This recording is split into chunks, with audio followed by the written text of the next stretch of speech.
Exhale. Align your buttocks, give a gentle push, and an unknown rookie dominates the bodybuilding competition. IQ declines, emotions spiral out of control, and your testicles shrink to the size of a baby's. It's well known that natural bodybuilding and muscle gain are difficult. Gaining a pound of muscle might require consuming 100 pounds of muscle.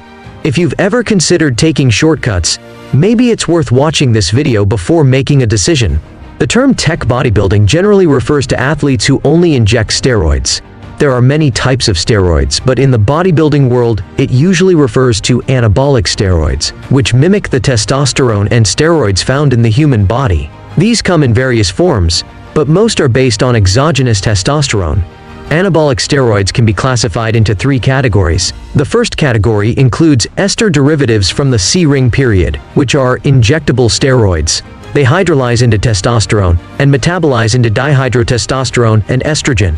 While the harm isn't severe, they have many side effects. The second category mainly includes C19 norethandrolone derivatives, which are also injectable steroids but have less potency than the first category. Their toxicity is lower than that of the third category. The third category consists of C17 alkyl derivatives of testosterone. These steroids are typically oral and have a high anabolic efficiency, but they also cause the greatest harm to the body.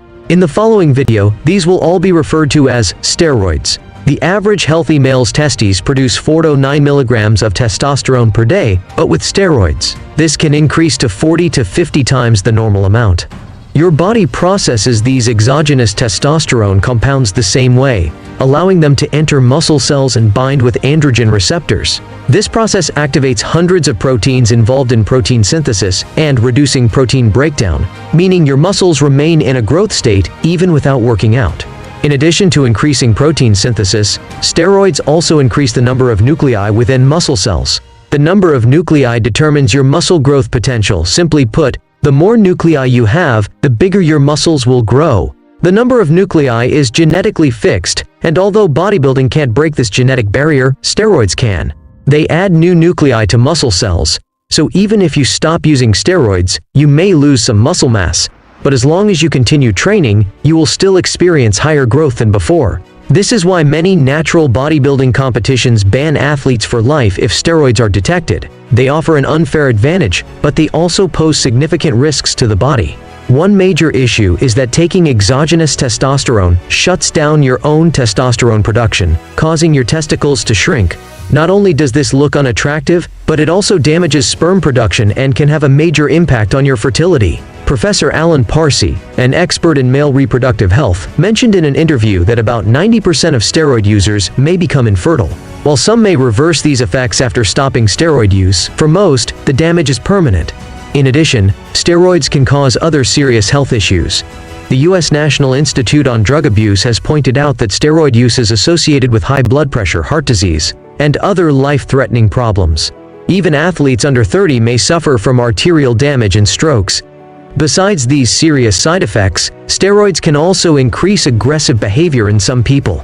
Studies show that up to of anabolic steroid users may become irritable. Other issues include skin problems like acne, baldness, and cysts. Some steroids also require injections, which can lead to infections or pain and tenderness at the injection site. Another common side effect of steroid use in bodybuilders is gynecomastia, or male breast development. If you manage to completely quit steroids, you may still experience symptoms of low testosterone, such as anxiety, depression, memory loss, low self-esteem, and erectile dysfunction. Therefore, the drawbacks of steroids far outweigh the benefits. The good news is that with scientific and systematic training, along with a balanced diet, it's completely possible to build sufficient muscle without steroids. Such an appearance is more in line with public aesthetic standards. For those who find gaining muscle difficult, fitness supplements made from pure natural foods can help fill the nutritional gaps when you don't have time to precisely calculate your diet. However, many problems in the supplement industry arise from people opting for cheaper options. So, when selecting supplements, it's best to choose reputable, high-quality brands. Should you touch your chest during the bench press? How much difference does it make for muscle growth when comparing half range versus full range? Today, let's look at this from a scientific perspective to understand which movements are truly effective.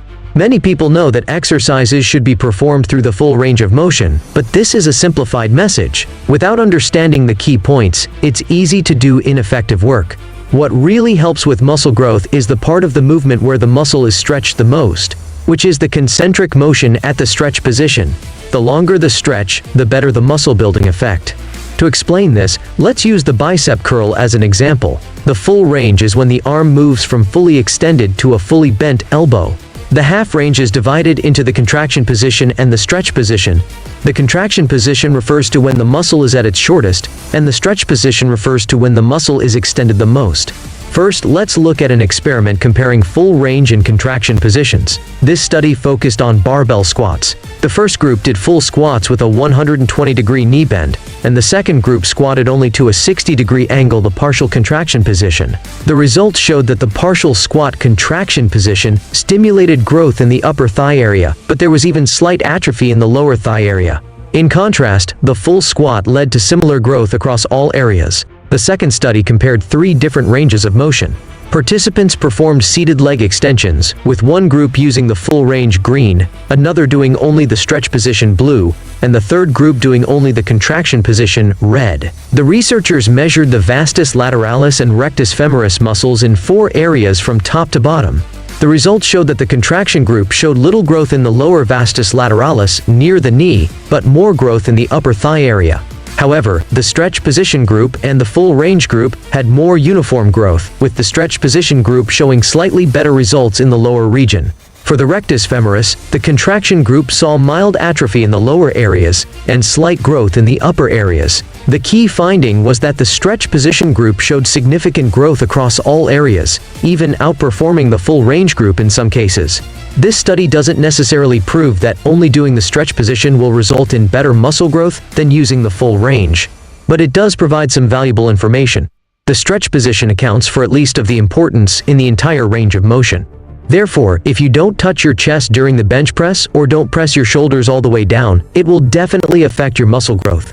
If joint limitations prevent you from reaching the full range, the first thing to consider is improving your joint mobility. Actively stretch or loosen tight muscles. If your joints allow, try to stretch the muscles as much as possible, which will also aid in muscle growth. The third study directly supports this point. It compared seated leg curls, bicep curls, and bent-over leg curls, measuring the proximal and distal areas of the hamstring muscles.